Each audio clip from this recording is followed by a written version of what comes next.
J'ai passé des jours à enquêter sur les transformations les plus extrêmes d'acteurs et d'actrices au cinéma. Et je crois qu'Hollywood est officiellement malade. Oui, perdre 30 kilos pour un rôle ? Normal. Passer 7 heures sur le billard pour devenir une créature gluante ? Aucun problème. Risquer une infection mortelle ? Bon, c'est pour l'art, non ? Hein ? Niveau assurance, on est bon là, non ? Ouais, je vérifie, c'est tout. Pendant ce temps-là, nous on a mal au dos parce qu'on est mal positionné sur notre chaise de bureau, hein. C'est un petit peu ça la différence d'univers. Voilà. C'est bon pour vous ? Aujourd'hui, je vous propose de plonger avec moi dans les transformations les plus extrêmes du cinéma. Entre les conditions impressionnantes et difficiles pour ressembler à un monstre à l'écran, ou tout bonnement risquer sa santé pour coller au plus près d'un rôle, attachez vos ceintures, on est parti pour être bien content d'être assis dans notre canapé.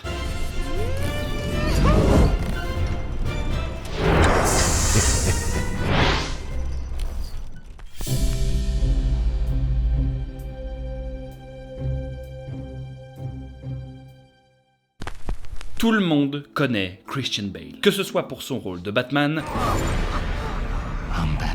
ou pour ses rôles cultes dans Le Prestige, American Psycho ou encore Fighter, il fait allègrement partie des icônes vivantes d'Hollywood. Et pour ceux qui ne le sauraient pas, c'est un adepte de transformation physique. Ça me paraissait plutôt évident, moi, mais bon. Prendre 25 kilos de muscles dans Batman Begins, prendre 20 kilos de gras dans American Hustle, ou carrément changer de tête dans Vice. Mais avant de devenir officiellement Batman pour la première fois en 2005, Christian Bale a choqué Hollywood en devenant une référence de l'extrême un an plus tôt. Christian Bale a 29 ans quand il décroche le rôle de Trevor Resnick dans le film The Machinist en 2004. Il campe un ouvrier d'usine insomniaque, sujet à des hallucinations et à une paranoïa qui l'entraîne dans une perte de poids extrême et une véritable descente aux enfers. Oui, alors j'essaie de le raconter évidemment un petit peu moins cafard, hein. On est sur un individu torturé et rongé par ce qu'il subit au quotidien. Les conséquences sont physiquement très marquées sur son personnage et Christian comprend qu'il va devoir perdre du poids pour transpirer la détresse à la caméra. Affichant un poids de 78,5 à ce moment-là, il se met en route pour perdre un maximum de weight. Et ça, pour un adepte de la méthode acting comme Christian, qui consiste non pas à jouer un rôle, mais à le vivre, ça devient très vite une obsession et un défi personnel. And just really wanted something where I could become immersed and obsessed with it. Durant les 4 mois de pré-production, il va suivre un régime composé d'une simple boîte de thon et d'une pomme, avec pour seule boisson du café et de l'eau. Sortez pas vos calculettes, ça fait 200 calories par jour. Voilà, ça vous va ? On en bouffe entre 2000 et 2005, en moyenne, hein. C'est juste 10 fois moins, en fait. Merde, Cricri, tu déconnes, là, t'es pas bien parti. I didn't eat. That was it. Bon, sur papier, il arrive sur une civière, hein, au premier jour de tournage, on est d'accord là-dessus. Watching this man walk around 120 pounds, I just didn't think it was possible. 200 cales, t'as juste faim en permanence, en fait. Alors, oui, mais il existe un moyen qui peut faire passer la faim. C'est encore plus merdique pour la santé et ça s'appelle fumer un maximum de clopes par jour. Entre sa pomme et sa boîte de thon, il passait donc ses journées à fumer clope sur clope, à lire des bouquins parfois jusqu'à 10 heures d'affilée sans bouger. Losing all the physical weight put all the energy into my brain, and so I only slept 2 hours a night, and all I wanted to do was read. En l'espace de 4 mois seulement, il perd 28 kilos. Il passe de 78 à 50. C'est le poids d'un enfant de 10 ans. Voilà. Et encore, on peut remercier la prod. Le gars était partant pour descendre encore jusqu'à 45 kilos. Why isn't it possible? It's just not. Why? Bon, t'es gentil Balou, mais on a quand même besoin de toi pour la scène finale, hein. Il faut qu'on le boucle quand même, ce projet. Il expliquait qu'il était tellement maigre qu'il avait du mal à monter un escalier, il avait tout bonnement l'impression d'être une espèce d'enveloppe uniquement composée de pensées. Sa prestation ne suffira peut-être pas à lui décrocher un Oscar, mais son engagement dans le film a clairement renforcé son image d'acteur engagé et participé à l'icône qu'il est devenu. Tu veux quoi là? Qui veut goûter ma délicieuse bolo? Tu cuisines, fils de chien? Oh là là, mais sortez-moi ce fumet, regardez! Oh, regardez! Oh, bah allez! Ta gueule, Maltais, ta gueule!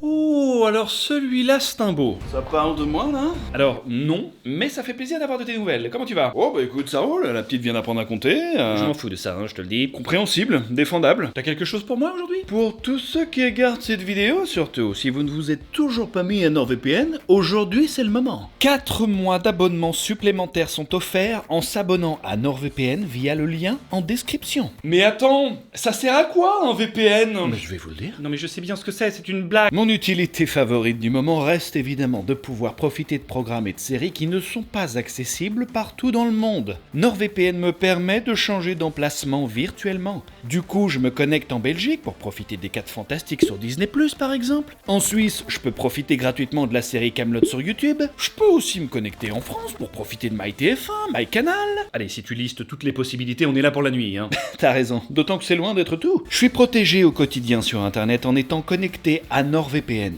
Mon adresse IP est masquée et toutes mes données de navigation sont chiffrées. De quoi protéger ma vie privée H24. Ça m'étonne que tu n'aies pas parlé de la protection anti-menace. Ah oui, c'est vrai, ça tient. Ah non, mais t'es pas obligé de... Même sans être connecté au VPN, cette fonctionnalité supplémentaire inclut une protection web contre les sites malveillants, les attaques de phishing ou les pop-up publicités intrusives, par exemple. Oh, je t'ai dit qu'on était toujours les plus rapides du marché. Ah, mais tu dois pas me convaincre, hein. Moi je suis déjà équipé, l'ami. Profitez des meilleures conditions en utilisant le lien en description. Et oui, c'est toujours satisfait ou remboursé pendant 30 jours. Bisous.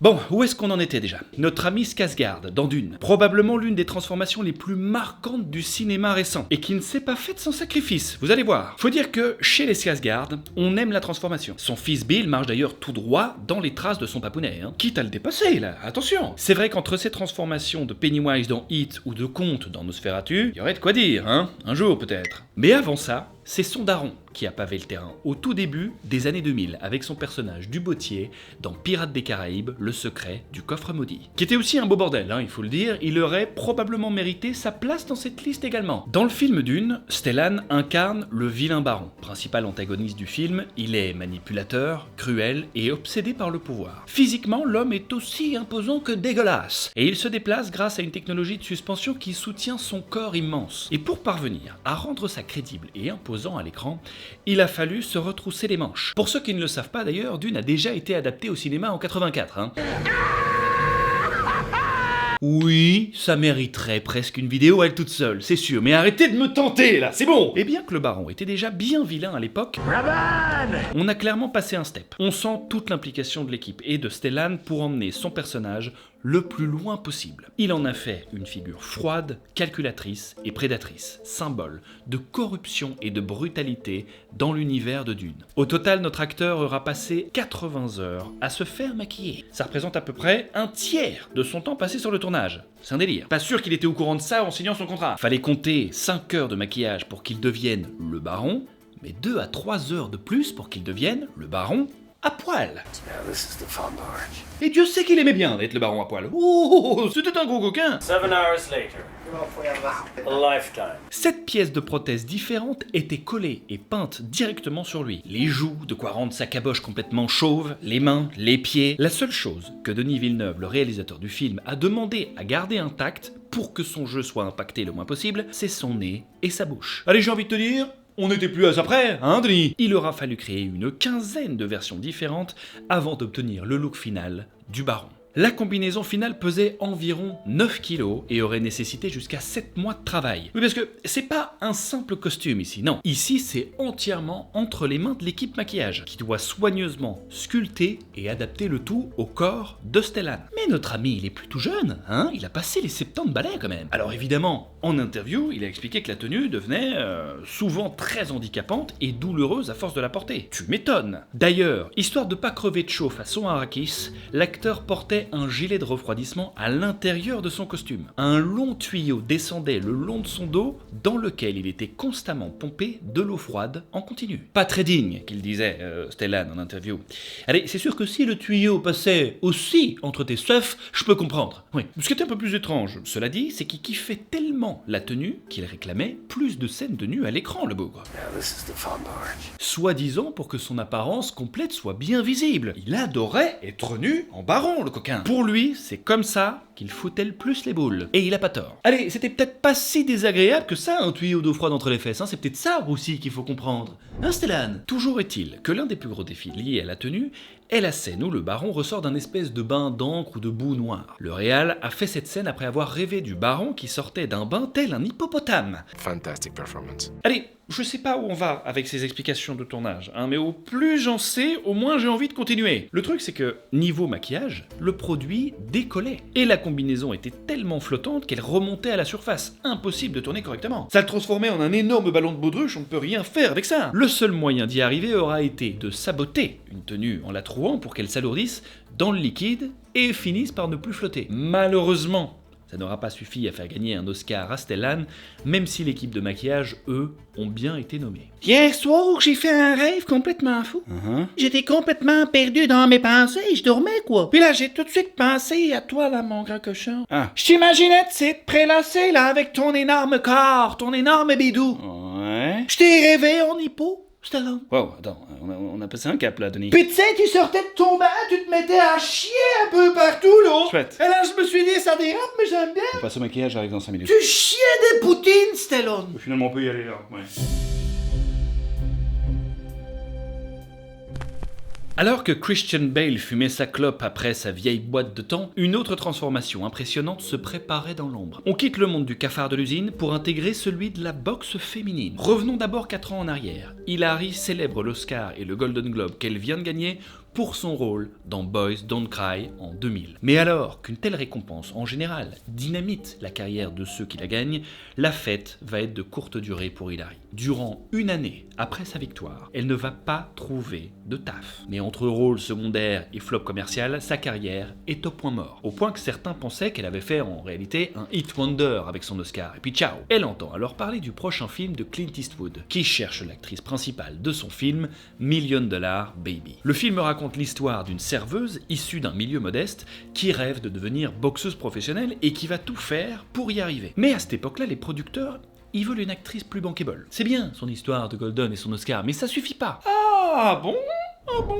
Dit Clint Eastwood. Allez, je sais pas s'il a vraiment dit ça, mais toujours est-il qu'il voit en elle sa boxeuse, sa Maggie, une meuf déterminée, pas dans le glamour, et qui est capable d'absorber un rôle de l'intérieur. Hilary est sauvée par Clint, et cette nécessité de devoir prouver que tu mérites ta chance, elle va le retrouver à 100% dans son personnage, et va se donner à fond, quitte à prendre des risques pour sa santé. Entouré d'un entraîneur de renom, ayant accompagné plusieurs champions de boxe, et s'entraînant notamment avec une quadruple championne de boxe, Hilary va se mettre en totale immersion, direction l'or au JO, en 3 mois de temps. 5 heures de sport, moitié boxe, moitié muscu, 6 jours par semaine. C'est bon pour toi, ma cocotte? Pour que son corps lui claque pas entre les doigts, elle est forcée de grailler toutes les heures et demie, dont 210 grammes de protéines par jour, soit 4 à 5 fois plus que la normale. Pendant des semaines, elle mange boxe, elle respire boxe, rêve boxe. Elle explique avoir frappé son mari à plusieurs reprises dans son sommeil, tellement cet univers l'obsédait. Ouais, ton mari casserait pas simplement les couilles, là? Elle avait besoin de 9 heures de sommeil par nuit pour récupérer, mais n'allez pas croire que c'était farniente, pas du tout. Même pendant la nuit, elle devait se réveiller pour boire son shaker protéiné des familles. Durant des semaines, ses repas vont être assez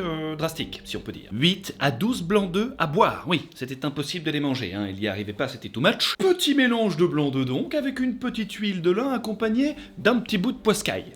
Cru, voilà. Mais la véritable douille est ailleurs. Durant ces 10 kilos de purs muscles durement acquis, Hilary Swank cache un secret à toute l'équipe. Après l'apparition d'une ampoule à la plante du pied durant l'un de ses entraînements intensifs, Hilary chope une infection grave au staphylocoque, qui s'aggrave très vite sous forme de traînées rouges qui commencent à apparaître sur la totalité de sa jambe. En 48 heures, la plaie s'est tellement infectée qu'un médecin a dû intervenir pour la soigner. Il a expliqué que si elle avait attendu quelques heures de plus, elle aurait risqué une longue hospitalisation, voire une conséquence fatale si l'infection avait atteint son cœur. Elle n'avait informé ni Clint ni les producteurs de peur que l'entraînement et le tournage ne soient mis à l'arrêt. Allez, t'es passé à 2 doigts de mettre ta vie à l'arrêt, Ça aurait été ballot, évidemment. Ça va, Hilary, tu tiens le coup? Ouais, ça va, tranquille, grand chef, pourquoi? Bah, t'étais pas en chaise roulante hier soir, Hilary. T'inquiète pas, c'est rien, petite hospitalisation. Quoi? Petite amputation. Amputation? C'est un film de boxe, Hilary. T'es au courant de ça?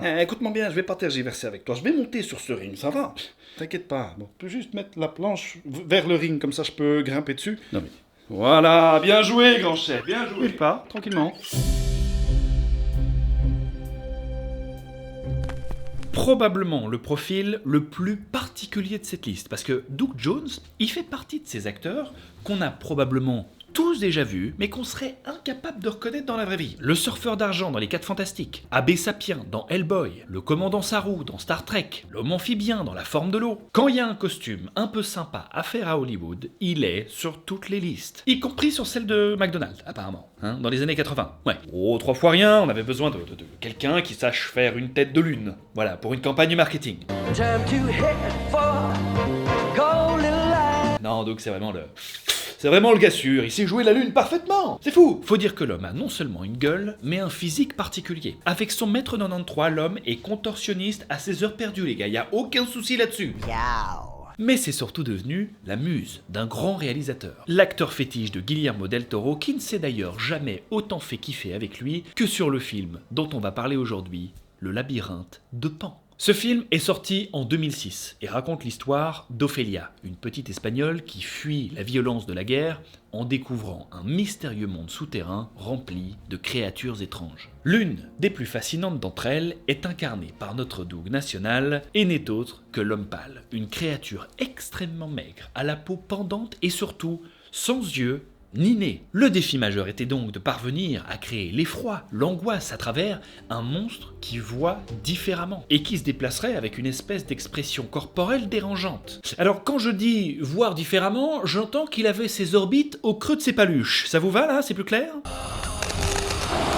Mais la question qu'on peut se poser, c'est comment cette idée est atterrie dans la caboche foutue de Guillermo? Eh bien, durant la phase de pré-production, Doug découvre son personnage et demande à Guillermo, mais comment il va trouver la petite Ophélia s'il n'a pas Dieu là? Guillermo lui répond alors, ferme les yeux, voilà, et essaye de me trouver. Doug est en demi-teinte au départ, hein, il a peur probablement de se manger un revers sur le coup de la mauvaise blague, mais il se met à jouer le jeu. Il ferme donc les yeux, tâte d'abord la table devant lui et puis avance les mains, doigts écartés comme ça, comme pour sentir l'espace. C'est à ce moment-là que Guillermo le stoppe net, sort un bic et lui dessine 2 yeux dans les paumes. À ce moment-là, Doug est pas encore totalement convaincu, hein, il se dit comment est-ce que j'attrape les trucs? Je veux dire, ça a aucun sens. Guillermo lui répond: arrête de penser en termes pratiques, Doug. Pense en termes de magie. Voilà ce qu'il lui répond. Durant les séances de maquillage, Doug cherche alors à comment faire vivre son personnage, et à un moment, il lève les mains devant son visage et il les referme, comme un clignement de paupières. Tout d'un coup, tout le monde est figé dans la pièce, car l'homme pâle vient alors de naître pour de bon. Mais ceux qui se souviennent du film savent très bien que le véritable monstre roi de ce film, c'est le faune. Et devinez quoi ? Oui, vous le voyez venir. C'est également Doug Jones à la barre, évidemment. Le rôle a même été écrit spécialement pour lui, mais pas sans complexité. Le film est espagnol, pour commencer, et ça doit se ressentir au travers du faune. C'est une recommandation de Guillermo. La première difficulté est donc linguistique, il parle pas du tout espagnol, Doug. Il va donc passer ses 5 heures de maquillage journalier à entraîner sa prononciation, répéter ses répliques phonétiquement jusqu'à ce qu'il obtienne le résultat idéal. Sois vos, habéis regresado, no os asustéis, os lo ruego. L'autre difficulté est tant physique que technique, puisque le faune est une créature très complexe à incarner. On est sur une espèce de créature bipède, à mi-chemin entre un bouc et un arbre. Le costume consistait donc en un espèce d'assemblage de plusieurs prothèses, des branches, des gants à doigts allongés, des jambes de bouc montées sur des échasses, des cornes avec des petits moteurs intégrés pour pouvoir contrôler ses expressions faciales. Bref, c'était un sacré bordel qui aura été multi-récompensé aux Oscars notamment, mais surtout qui aura marqué plus d'une génération. Attendez, parce que là, on m'a déjà mis le bas, mais comment je fais pour aller aux toilettes dans ce costume? Bah, tu sais, tu as une zipette à l'avant, hein, si c'est pour... Ok, je comprends. Écoute, ferme les yeux, d'accord? Pourquoi faire? Essaye de résoudre le problème par toi-même, donc. Non mais là, pardon, mais je suis vraiment pressé, j'ai pas le temps pour... Stop! Tu as chié dans ton costume, Doug? Pense en termes de magie, Guillermo, d'accord?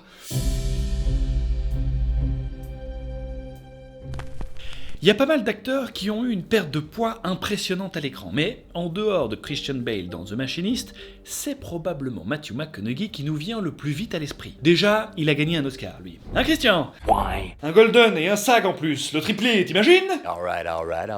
Pour ceux qui n'ont pas vu Dallas Buyers Club, le film raconte l'histoire vraie d'un Texan diagnostiqué séropositif en 85, loin des avancées actuelles, bien évidemment sur la question. Il a tout fait pour trouver des traitements alternatifs et aider d'autres malades en contournant la loi. Pourtant, sa prestation n'a failli jamais voir le jour. Ça faisait 2 décennies que le film traînait dans les tiroirs des studios. Matthew y était rattaché depuis quelques années, et il avait qu'une envie, c'était que ça se concrétise, il attendait que ça. Et s'il était si impatient, c'est peut-être parce qu'après une carrière en déclin début des années 2000, il était enfin parvenu à sortir la tête de l'eau en jouant les avocats dans La défense de Lincoln, un tueur à gages dans Killer Joe ou encore un meurtrier en cavale dans Mud. On est donc en 2013 quand on découvre Matthew amaigri comme jamais dans sa carrière dans le film Dallas Buyers Club. Pour coller à son rôle de patient atteint du VIH stade 4, il a dû perdre 23 kilos en 5 mois, ne pesant plus que 60 kilos alors qu'il en pesait 85. On est sur quoi cette fois? Une boîte de thon? Une petite pomme? Même recette gourmande? Petite variante ici avec des blancs d'œufs au petit déjeuner, 140 grammes de poiscaille au déjeuner et au dîner accompagné d'une petite quantité de légumes. Monsieur n'a pas besoin de faire de sport puisque tapis roulant ou pas, monsieur perd plus d'1 kilo par semaine. Il s'octroyait d'ailleurs même une petite gourmandise quotidienne, une petite portion de pudding au tapioca qu'il dégustait d'ailleurs avec une minuscule ancienne cuillère à sucre, histoire de faire durer le plaisir un maximum de temps. Et je peux pas clôturer ce chapitre sans parler de son allié dans ce film, Jared Leto, qui joue ici le rôle d'une femme trans séropositive et qui a lui aussi subi une transformation impressionnante. Et qui a remporté également le fameux triplé. Ça va Christian? Tu manges bien? Ta digestion est bonne? Parfait. L'acteur est aussi connu pour la méthode acting qui se veut donc parfois extrême, et il a expliqué en interview qu'il avait tout bonnement, dans ce cas-ci, arrêté de manger. Voilà, jusqu'à ne peser plus que 51 kilos sur le tournage. Il disait évidemment que cette restriction calorique change la façon dont tu marches, dont tu t'assois, dont tu penses. Il ne le referait apparemment plus comme ça du jour au lendemain, tellement c'était dangereux, je veux bien le croire. C'est simple, à la fin du tournage, il avait tellement l'habitude de skipper des repas qu'il n'avait plus le même plaisir de manger. Il n'avait pas seulement perdu l'appétit, il avait plus ce petit plaisir. Voilà pourquoi ça n'ira jamais pour moi, c'est vu d'avance. Bon écoute, je sais que t'es sur Dallas en ce moment, mais on a un rôle pour toi sur le prochain Scorsese dans le Loup de Wall Street. Le seul problème, c'est le poids. Est-ce que t'as une idée de pourquoi ton personnage de financier serait si maigre? La coke. La quoi? La blanche. La coco, la schnouf. Banco.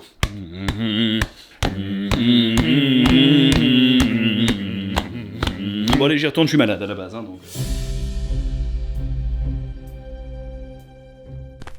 Alors lui, c'est un petit joker. Ce n'est probablement pas la transformation la plus extrême, bien que tout de même très longue et complexe, mais c'est le plus récent de la liste, et le plus frais. Et puis l'acteur derrière Vecna se livrait à un petit secret cocasse derrière sa tenue. Voilà, je n'en dirai pas plus, il faudra attendre la fin. Mais quel teaser celui-ci, quel teaser! Si vous attendez fermement la 5e saison de Stranger Things, vous savez exactement de qui on parle. C'est le grand méchant de la saison 4 et en partie celui de la saison 5, Vecna a su marquer les écrans avec sa tête de grand brûlé des enfers. Anciennement humain, Henry Creel alias Number One du laboratoire de Brenner a été projeté dans l'Upside Down où il a fini par en devenir l'architecte pour se venger du monde humain. Bon, avant de faire cette vidéo, je ne savais pas du tout qui était Jamie. Alors qu'en réalité, depuis toutes ces années, il était là, tapis dans l'ombre, en arrière-plan de pas mal de grosses productions, le coquin. Aux côtés de Johnny Depp dans Sweeney Todd, en jeune Grindelwald d'abord dans Harry Potter, Les Reliques de la Mort partie 1,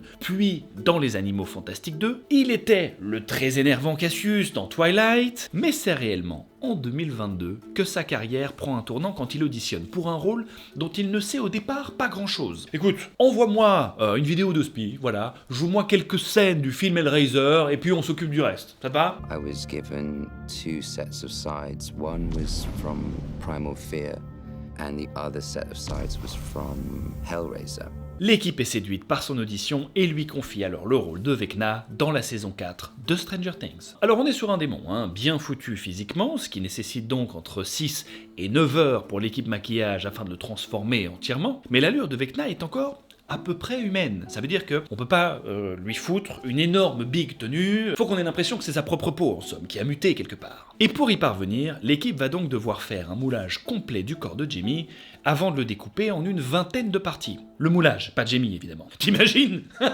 Ils coupent le corps de Jamie pour après le... Ouais, ça va. Ils ont ensuite fabriqué un moule unique pour chacune des 20 parties, à base de différents matériaux comme du silicone et du latex mousse. Ensuite, c'est un petit puzzle à assembler sur Jamie. L'équipe colle chaque pièce directement sur la peau de l'acteur, puis les relie avec un aérographe et de l'encre, histoire de rendre l'ensemble parfaitement uniforme. La petite touche finale consiste à le recouvrir de lubrifiant brillant, histoire de lui donner cet aspect démoniaque, cet aspect surnaturel propre au personnage. Alors Jamie, si tu dois pisser, c'est pas un problème. Si tu veux utiliser tes mains, y a pas de souci, ça peut s'enlever comme un gant. Par contre, si t'as chaud, Jamie, on n'a malheureusement pas la place de te passer un tuyau rafraîchissant d'Harkonnen. Puis je te le déconseille. J'ai vu l'état du bazar, bon, ça ne se prête plus, si tu vois ce que je veux dire. This is the fun part. Non, tu vas tranquillement rester au frais dans une tente climatisée et boire ton repas à la paille. Ça te va, Jamie? Globalement, Jamie a super bien vécu son expérience, surtout quand on sait qu'à l'intérieur de notre combinaison, notre ami ne portait qu'un string. That was so cool. That was so awesome. Voilà, c'est la petite surprise que je vous ai teasée, faites-en ce que vous voulez, les amis. Personnellement, je verrai probablement Vecna d'un œil un petit peu différent. Ouais. Ça me paraît bien. Par contre, on n'aura pas la possibilité de te mettre un gilet pour te refroidir, Jamie. Oh, t'inquiète pas pour ça, va. Ok, bah du coup, tu pourras attendre dans la tente climatisée, ce sera pas nécessaire, crois-moi. Bon, et ben, tu peux te déshabiller, on va passer au... Oh. Et voilà les amis, cette vidéo est déjà terminée. J'espère qu'elle vous a plu, j'espère que vous avez appris des choses. C'était pas évident de choisir évidemment. Au départ j'étais parti sur le physique, puis je me suis dit c'est quand même intéressant les transformations, on a quand même des choses de dingue quoi. Attends, je vais quand même pas faire 2 vidéos, je vais prendre le meilleur des 2 mondes, ça me paraît pas mal. Bon, alors évidemment j'ai dû faire des choix, donc j'ai d'autres profils tout aussi intéressants. J'en ai sous le coude, j'en ai sous la fesse. Alors si vous voulez voir un 2e épisode, n'hésitez pas évidemment à puncher ce petit pouce bleu. Merci évidemment à NordVPN d'avoir sponsorisé cette vidéo, vous retrouverez en description la meilleure promotion du moment. N'hésitez pas à le tester si vous ne l'avez pas encore fait. Satisfait ou remboursé pendant 30 jours, comme d'habitude. D'ici là les amis, j'en ai pas fini avec vous. J'ai pas fini de vous triturer cette année-là. Je vous donne rendez-vous pas plus tard que la semaine prochaine et je suis certain que cette vidéo va vous plaire, évidemment. Allez, à très vite, plein de bisous. Ciao.